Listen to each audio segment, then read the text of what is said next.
Hey everybody, it's Justin here, aka Demonic Sweaters. Today I have a very simple video. This is basically just going to be about how to kind of spruce up your drumming environment at home, kind of like how I did here with all these lights and plushies and things like that. Now maybe my tastes aren't quite to your preference, but that's totally fine. But maybe this could give you some ideas, just give you some, little tips and pointers of simple things you can do to kind of make your space look better for videos. Now, personally, I prefer to have my drum kit facing towards the camera, but I can't really do that right now because of space. So I have it facing the wall, so it's a little bit tricky to come up with good angles when filming the drums, but one that always looks good is a top-down shot, and I'm gonna show you how I do that on this particular drum set. And then I tried to play with different angles, like kind of back and up and, around to the side. One of the big problems for me is I hate my profile. So it's really bad for me. If I get a total side shot, I never like how it looks.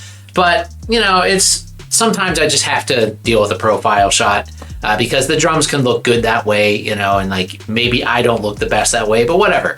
First off, let's just talk about the lights. These lights I picked up on Amazon and they're insanely cheap. You can get 4 packs of these things for around $25 or something like that. I'll post a link down below. But there's a lot of lights on Amazon that you could get, but I really like this particular one because it reacts to sound. So when I'm playing the drums, it kind of moves around and changes colors to the rhythm of my playing, which I really like.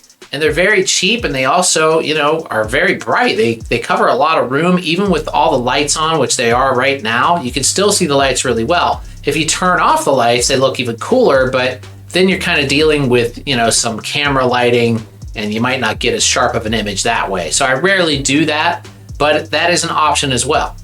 Now that looks really cool. I'm definitely gonna have to shoot a video this way. Next, you might have noticed the plushies that I have on my drums. These came from various places. It actually originally started with a student of mine gave me a plushie, and I just thought it looked really cool sitting on my drums. So I started getting more. One of these I won out of a claw machine. And then a couple of these other ones, like this little keychain looking thing. This I just found on one of the 99-cent stores near where I work. Now the Hello Kitty neon light, I actually got that at Five Below, which is a store, if you're not familiar, if you're not in the US, it's basically a really, really cheap store where everything is either $5 or less, or at least it used to be. Sometimes now I've noticed there's things like $10 in there, so it kind of defeats the purpose of the name, but it is still very cheap and you can find kind of cute stuff in there sometimes. Now I have taken some flack over this Hello Kitty light. Some people just don't really like it and it makes them really uncomfortable for some reason, but I don't care. I've loved Hello Kitty since I was a little kid and I saw this light and I was just like, I have to buy that. It's only $5, so. All right, for my overhead camera, I have this well, it's not tripod, it's like a clamp. Sorry for the shaky pan there, but it's basically like a clamp that clamps onto anything that has a camera holder on it. And as you can see there, my building kind of has this pipe that connects to a smoke detector. And it's not hurting the smoke detector like that, don't worry. It's a metal pipe that it's connected to. But, I can just clamp that right to there, and then I can just easily mount the camera above my drums and get a shot that's basically direct over it, pointing straight down. Now, you might not have something like this, so there's other things you can do. Another thing that I've done in the past is there's something like a camera mic stand adapter, and you can use that if you have a mic stand, like a boom stand.